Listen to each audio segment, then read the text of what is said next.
black women. You are alone in a conference room. Who do you want to walk in? A white man or a white... I really appreciate this creator for making this video for a lot of different reasons, and acknowledging how I've been feeling for quite some time as someone who escaped a toxic workplace that was due to bullying by white women in corporate America. And ironically enough, one of the best bosses I've ever had in my life was a white man in corporate America. I've had great white women too, but like more often than not really. Alright, it's two things here. So obviously she's playing victim, being a black woman in America, because you know how these black people in America feel. They feel like they're a victim. They feel like the world owes them something. The world does not owe you nothing, and you're not a fucking victim, yeah? They said weren't the 40s or 50s and that where black people face crazy racism and that. So she's just playing victim and that.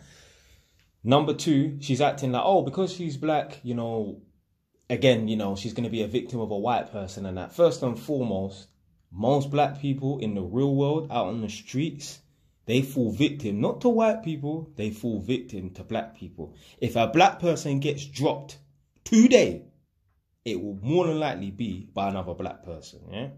So this chick here is just playing victim and that. The reason why she was bullied in work by her quote-unquote white woman boss is because she didn't fucking stand up for herself. I promise you, I guarantee you, if that white woman tried a thing and she stood up for herself and stuck it on her in a way where, you know, it's not too aggressive, you understand what I'm trying to say, I guarantee she wouldn't get bullied in that. The woman would go and pick on someone else.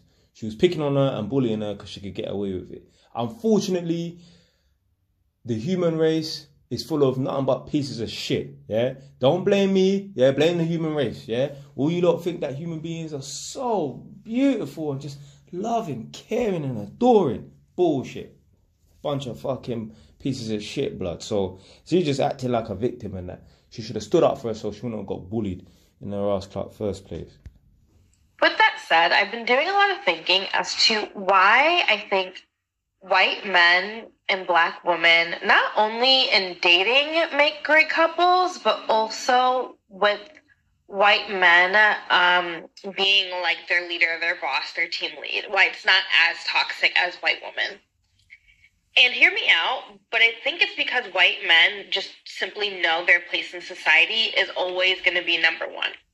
They know that they're always going to get the job over anyone else. They know that they're always going to be seen as like the ideal candidate, the ideal working person, no matter what. And I've been thinking that simply like the existence of a black woman on their team, even if she's a gunner, even if she's going after everything, is never going to threaten him. Like, he's non-threatened, meaning that he can give away every resource from mentorship to sponsorship to accolades, and he's still going to be ahead of her, which is why he's able to give those things without feeling like it's ever going to take away from him. And specifically, I think white women, or we've also, black women, have had horror stories with other black women, is that it feels like the person who is our leader, who's supposed to uplift us and give us access and mentorship and sponsorship, again, when they're doing it, I feel like they feel like it's taking away from their career or their essence. So they hold those opportunities back. They hold the praise back. They hold the promotions back. They hold the role changes back because they want it for themselves. And I feel like white men don't do that because they don't have to do it, because they will always get it. Even if they give that one opportunity to the next black girl, they know that their next opportunity is going to be equal and likely better just because of their position in society. And I think we should like really explore this a little bit more about who we're working for and what they're going to be able to offer us. Because like for me right now, as someone who is like transitioning careers, I'm specific. You see this chick here, yeah, is talking about, I've had many bosses and every time I get a white woman, I feel like they're plotting my demise and that. Women are going to compete against other women, regardless of their colour, yeah?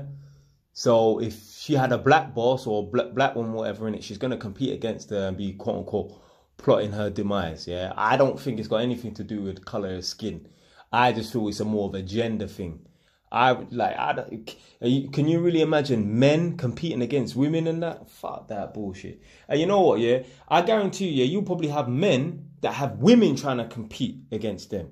I guarantee you there will be some people that will have some testimonies and that, like, oh, I don't like having a female boss because I feel like she belittles me as a man.